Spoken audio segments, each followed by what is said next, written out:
पकड़ी अपन लकुटी कबरिया अब ना पालकी ढुआई। गोड़ लागत नहीं हेरा से अभिनंदन भर बोलो के अपना कार्यक्रम जो ना का नाम है खूंटा ठोक के। जैसे कि वो जानते नहीं कि बिहार में चुनावी सरगर्मी तेज हो गई बा, लेकिन ओकरा से तेज हो गई बा कोरोना।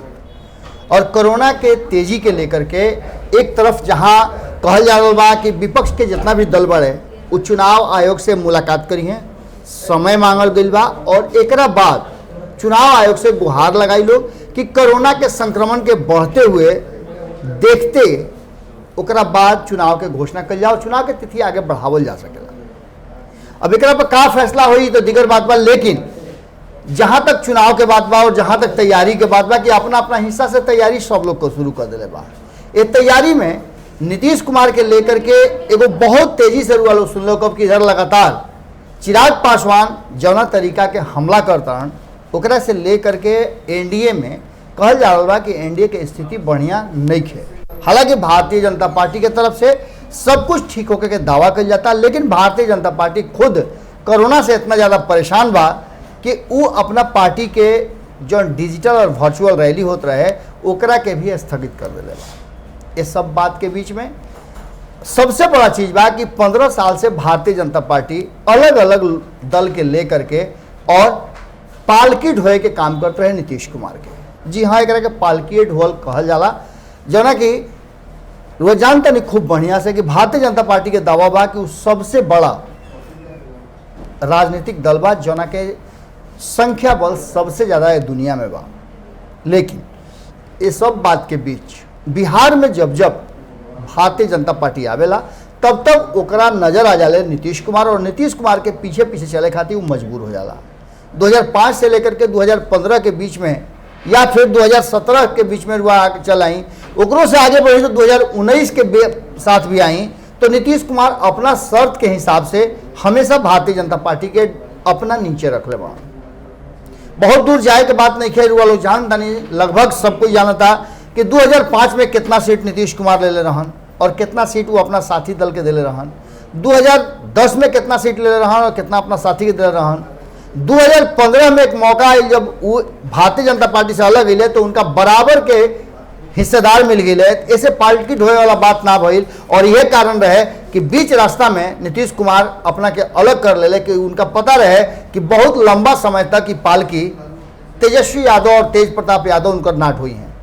कारण कि लालू प्रसाद के पुत्र लोग, राबड़ी देवी के पुत्र जेकर माता और पिता दोनों बिहार के मुख्यमंत्री रहल बा, उ कितना दिन के कर पालकी ढोई, बड़ी जल्दी वो राजनीति के गुर सूखे लगले। और ये बात नीतीश कुमार बहुत मजबूती से समझे लगले। बहुत कम समय में, 2 साल से भी कम समय में नीतीश कुमार की बात समझ में आ गई कि आखिर अब इनका के आगे लेके चलना में कहीं ना कहीं उनका अपने पालकी ढोवावे में बड़ा परेशानी हो जाएगी।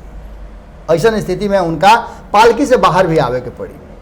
ये मुख्यमंत्री वाला पालकी जौन बा वो 15 साल तक लालू और राबड़ी के पास रहे और बहुत लोग मिल के वो पालकी ढोत रहे, जना में नीतीश कुमार भी रहे।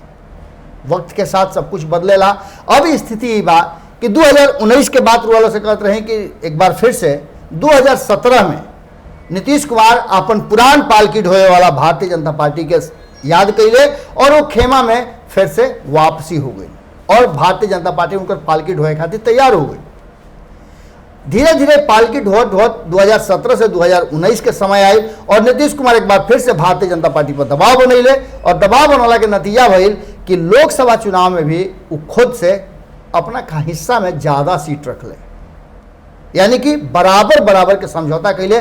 2 सीट पर 2014 में जीत दर्ज करे वाला नीतीश कुमार भारतीय जनता पार्टी के जीतल सीट छोड़े खातिर मजबूर कर दिले। 17-17 सीट पर दोनों पार्टी लड़ल और भारतीय जनता पार्टी के अपन 5 गो सिटिंग एमपी के सीट छोड़वावे के पड़ल। अभी नीतीश कुमार रहा कि जिनका चलते उनकर पालकी ढोए खातिर भारतीय जनता पार्टी ऐसा काम कैले रहे। हालांकि वो घड़ी भी गिरिराज सिंह, अश्विनी कुमार चौबे जैसा नेता गुस्सा में रहन और ये ना चाहत रहन कि नीतीश कुमार के संगे इतना बड़ा समझौता होके। लगातार एक विरोध भी भइल। गोपाल नारायण सिंह भी एक बात के विरोध के लिए, सचिदानंद राय बात के विरोध के लिए। विरोध करे वाला में तो सिवान के सांसद ओम प्रकाश यादव भी रहन, टूना पांडे भी एक विरोध कैले। एक में बहुत लंबा चौड़ा फहरिस्त है। संजय पासवान भी ये बात के विरोध के लिए रहन कि भारतीय जनता पार्टी के नीतीश कुमार के इतना बड़ा चांस दिखल ना चाहत रहे, लेकिन खैर भारतीय जनता पार्टी के केंद्रीय नेतृत्व का समझलस या शायद ओकरा आकलन में गलती हो गई कि ओकरा समझ में आ गई रहे कि नरेंद्र मोदी के काम के आधार पर वोट ना लिया जा सकेला और हो सकेला कि देश के जनता के और खास करके बिहार जो उनकी राजनीतिक रूप से काफ़ी जागृत प्रदेश बा, ओइजा के जनता लोग के मन मिजाज पर वो ठीक से फिट ना बैठ सकस। ऐसे मामला औधा मुंह भी गिर सकेला और भारतीय जनता पार्टी मजबूर होकर के नीतीश कुमार के हर शर्त मान लेलस। यहाँ तक ले कि एलजेपी के भी हर शर्त माने के तैयार हो गई। 6 सीट एलजेपी के मिलल और 6 सीट में एलजेपी और नीतीश कुमार मिल करके यहाँ तक ले मजबूर के लिए कि गिरिराज सिंह ऐसा नेता के अपन सीट छोड़े के पड़ल, एलजेपी के भी सीट अपन छोड़ के और समझौता में आवे के पड़ल। यानी कि कहीं ना कहीं नीतीश कुमार यह बात खातिर बिहार में भारतीय जनता पार्टी के समझावे खातिर तैयार हो गए और समझा भी दिले कि उ बाड़े तब बिहार में भारतीय जनता पार्टी बा, उ नहीं खन तो बिहार में भारतीय जनता पार्टी कोई अस्तित्व नहीं है। ये बात बड़ी मजबूती से वो कहले, लेकिन 2020 के चुनाव कुछ अलग भइल। 2019 के चुनाव में जब लोकसभा के परिणाम आयल तब भी नीतीश कुमार केंद्रीय मंत्रिमंडल में ना शामिल होकर के एक बार फिर से भारतीय जनता पार्टी जो उनकी बहुत बड़ा जनाधार लेके आई रहे झटका दिल रहा, बुझात रहे कि संबंध टूट जाए। लेकिन भारतीय जनता पार्टी चाहे जितना भी अपना के मजबूत समझे, लेकिन नीतीश कुमार के सामने हमेशा बौना साबित भइल बा और आ करके ओजा तक केंद्रीय मंत्रिमंडल में शामिल ना भइले, बिहार में आकर के अपना मंत्रिमंडल का विस्तार करके अपना पार्टी के लोग के शामिल करके, नेता के शामिल करके बड़ा एगो उदाहरण प्रस्तुत किया और भारतीय जनता पार्टी एलजेपी के एक बड़ा थ्रेट भी दिले, जोना के नतीजा ये भइल कि कहीं ना कहीं एलजेपी के भी तकलीफ लागल और जो पालकी ढोत रहे वो धीरे धीरे नीतीश कुमार के बुराई के तरफ आ गई। रुआ अक्सर देख लो कब कि इन्हें कुछ महीना में जब जब तेजस्वी यादव नीतीश कुमार पर हमला करे, अटैक करता रहे, तब तब चिराग पासवान भी अटैक कर ले और रामविलास पासवान पूरी तरह से चिराग पासवान के भूरी छटका दिले बड़े कि जौन फैसला करिए वह करिए। अभी फैसला रुआ समझ सकता नहीं। पहले भी रुआ लोग के बतैले रही कि नीतीश कुमार अपना खातिर अपने कुर्सी के दावेदार अब पैदा निखन कर चाहत। एक दावेदार वो पैदा कर चुकल बड़े। 2015 में जो गलती वो कैले बड़े वो लगातार गलती से वो सीख लेता रहे। 2005 से लेकर के 2013 तक या ओकरा बाद 2015 तक भी जब तक चुनाव ना भई रहे, नीतीश कुमार अपना शर्त पर अपन पालकी ढोवावत रहन।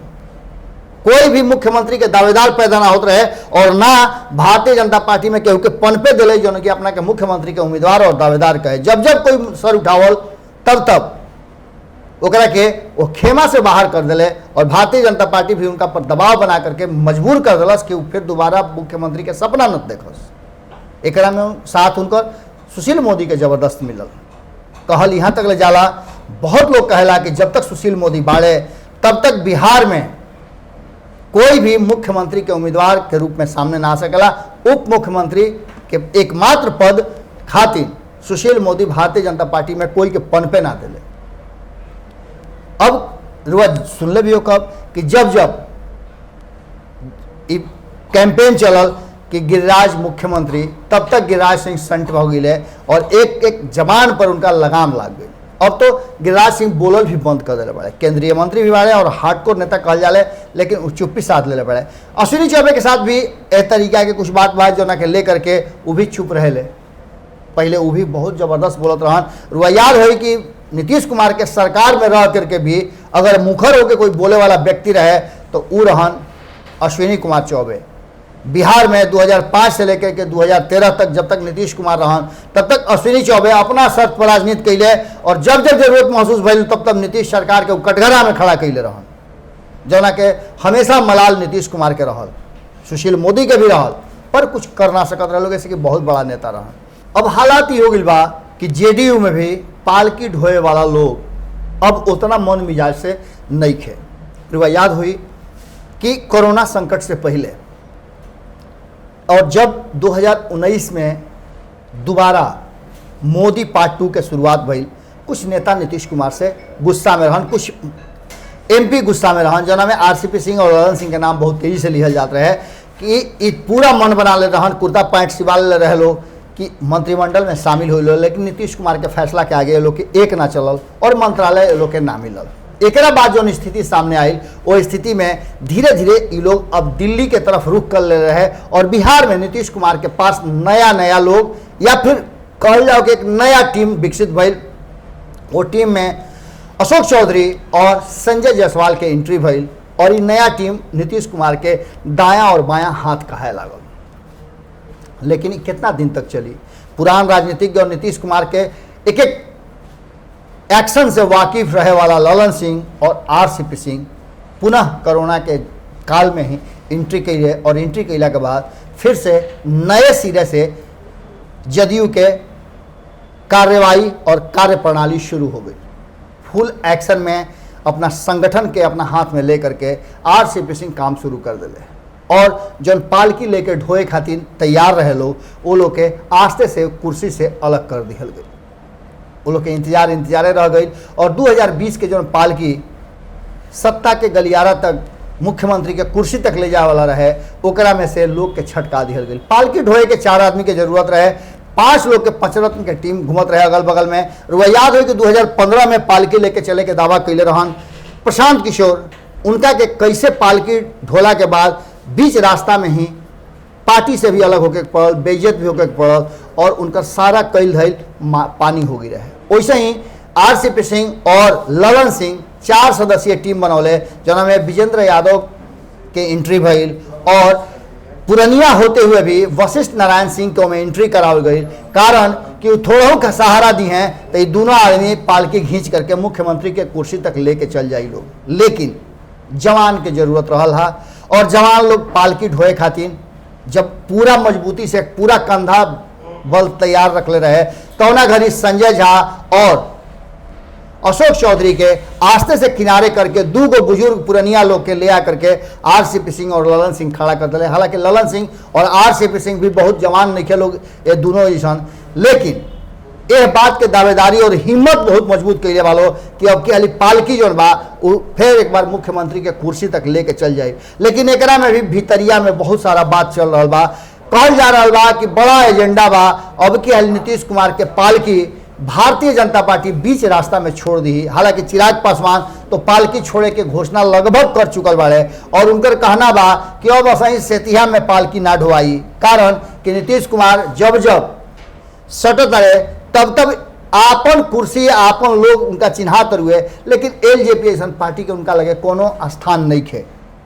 बीच में जब वो महागठबंधन से एनडीए के तरफ आई रहन तो निश्चित रूप से बीजेपी के दबाव होके या वो घड़ी ताज़ा होके उनका बुझात होके कि एलजेपी के भी ना रखला से मामला गड़बड़ा सकेला, हंगामा हो सकेला, बहुत सारा राज खुल सकेला। तो वो चुपके से एलजेपी के एगो एमएलसी के भी पद दे दिले और एगो मंत्रालय भी दे दिले। लेकिन जैसे ही 2019 के चुनाव खत्म भइल उस सब लोग के किनारे कर दिले। ये बात के मलाल हमेशा चिराग पासवान के रहल बा और चिराग पासवान दूसरे तरफ जो नया सपना देख ले उस सपना कहीं ना कहीं सत्ता के गलियारा में जात नजर आता। अक्सर हुआ देख लो कब कि संपादक नमन मिश्रा जी ये पूरा विस्तृत जानकारी रुआ एक विषय में देनी कि आखिर का कारण बा कि जना के लेकर के अब भारतीय जनता पार्टी भले ऊपर से कहत होके लेकिन भीतर से भारतीय जनता पार्टी भी अब नीतीश कुमार के पालकी ढोए खातिर तैयार नहीं थे। ओजे चिराग पासवान तो पूरी तरह से अपन ऐलाने कर दिले बड़े कि वो अपने रहली हैं, भले उनका अकेले चुनाव लड़े के पड़े लेकिन अब नीतीश कुमार के पालकी उससे सेतिया में ना ढोई हैं। ये सब बात के लेकर के जहां एक तरफ चिराग पासवान अपना के पूरा तैयार कर ले बड़े वो ये भारतीय जनता पार्टी में भी ये बात के लेकर के भीतर खाना में जबरदस्त ढंग से चल रहा बा और टारगेट निश्चित रूप से नीतीश कुमार बाड़े और सुशील मोदी बाड़े। कारण कि सुशील मोदी और नीतीश कुमार के दोस्ती ओकरा में जो नीतीश कुमार के मंत्रालय में शामिल भारतीय जनता पार्टी के नेता बाड़े वो सब सुशील मोदी के बंधन भजन करे खातिर मजबूर बाड़े।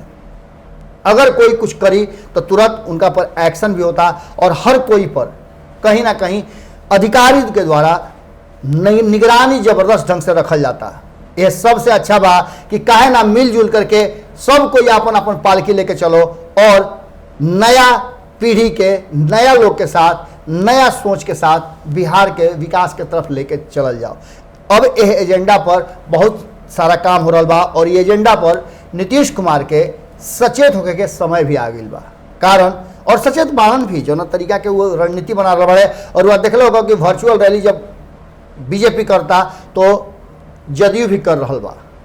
लगातार बीजेपी के पीछे पीछे पिटिया ठोक जदयू के तैयारी भी मजबूत ढंग से चल रहा बा। अब इस सब में लड़ाई के कोण बदल गई बा और पालकी ढोए वाला लोग के हुई ये भी बात अब बदले वाला बा। का हुई ये तो चुनाव के जैसे जैसे समय नज़दीक आई वैसे से पता चली। लेकिन इतना तो तय मानल जा रहा बा कि नीतीश कुमार थोड़ा सा भी झुके के तैयार नहीं खान और पालकी ढोए वाला लोग अब सेतिया में ढोए के तैयार नहीं खे। बहुत दिन ढो लिहल लोग, अब ढोए के तैयार नहीं खे। ओकरा से अच्छा बा कि आपन डफली आपन राग होखे। और यह कारण बा कि बार बार कहता लोग कि ई ला अपन लकुटी कमरिया पालकी अब ना ढोआई। कैसन लागल विश्लेषण लोग जरूर बताई। कमेंट बॉक्स में अपन विचार रखब सब है। एकरा अलावे बिहार के राजनीति से जुड़ल अगर रुआ लगे कोनो जानकारी बा या रुआ क्षेत्र के कोई समस्या बा या चाहता नहीं कि भारत लाइव रुआ क्षेत्र में जा करके और रुआ क्षेत्र के जौन कमी बा बेसी बा अच्छाई बा बुराई बा जौन देखावे के चाहिए वो देखाओ तो रुआ जरूर एक कमेंट बॉक्स में लिखब। और विधायक जी कैसन काम करता जरूर बताई सब है। एकरा साथ साथ एगो और नहीं हो रहा बा कि भारत लाइव के अधिक से अधिक अपना हित नाता गोतिया पट्टार से सब्सक्राइब करवा के बगल में घंटी दबवा दी जना से सब खबर बिल्कुल मुफ्त फ्री सेतिया में प्राप्त हुई। फिर कल भेंट हुई यही ठिया पर जना के नाम खूटा टोक के गोड़ लागत है। बढ़ाएं अपना कदम सक्सेस की ओर शिखर करियर इंस्टीट्यूट के साथ। शिखर करियर इंस्टीट्यूट पूर्वी भारत में एकमात्र कोचिंग संस्थान जो एक्सक्लूसिवली है मेडिकल एंट्रेंस एग्जाम के लिए।